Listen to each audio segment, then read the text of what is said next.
So hi అండి. So MBBS abroad decision making తీసుకునేటప్పుడు ఎలాంటి జాగ్రత్తలు తీసుకోవాలనేది పార్ట్ 3 అండి.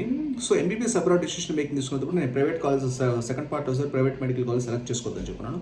ఇప్పుడు సార్ కంపల్సరీగా వచ్చేసరికి మీరు ఏదైతే ఒక కంట్రీ సెలెక్ట్ చేసుకున్నారో ఆ కంట్రీలో మీరు కంపల్సరీగా వచ్చేసరికి అసలు ఆ యూనివర్సిటీ సెలెక్ట్ చేసుకునే ముందు కంపల్సరీగా ఒకటి ఎక్స్పీరియన్స్ అసలు క్యాలిక్యులేట్ చేయండి. అంటే అది కొత్తగా పెట్టిన మెడికల్ కాలేజా, లేకపోతే అంటే అసలు ఎన్ని బ్యాచెస్ ఎంబీబీఎస్ కంప్లీట్ చేస్తున్నాయి, లేకపోతే ఎన్ని బ్యాచెస్ రొటేట్ అయినాయి.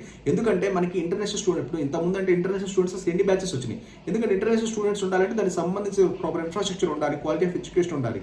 ఎందుకంటే ఎన్ని సంవత్సరాల నుంచి ఎంబీబీఎస్ స్టార్ట్ చేస్తున్నారో తెలిస్తే మీకు దాన్ని బట్టి వచ్చేసరికి మనకి అక్కడ క్వాలిటీ ఆఫ్ ఎడ్యుకేషన్ దొరుకుతుందా, లేకపోతే కొత్త పెట్టిన మెడికల్ కాలేజా, మీరు ఓల్డ్ ర్యాంక్ చెక్ చేస్తాను, ఓల్డ్ ర్యాంక్ ఓకే చెక్ చేయండి. దాంతోపాటు అసలు ఎంబీబీఎస్ ఎన్ని బ్యాచెస్ వచ్చినాయి దాన్ని బట్టి కదా రేపు మెడికల్ ఇన్ఫ్రాస్ట్రక్చర్ క్రియేట్ చేస్తుంది. ఎందుకంటే ఓల్డ్ ర్యాంక్ ఉంటుంది, అది మెడికల్ కాలేజ్ లేదా ప్రైవేట్ ఇంజనీరింగ్ కాలేజ్ ఉంటుంది. బట్ కాకపోతే మనకు కావాల్సిన మెడికల్ కాలేజ్ ఇన్ఫ్రాస్ట్రక్చర్.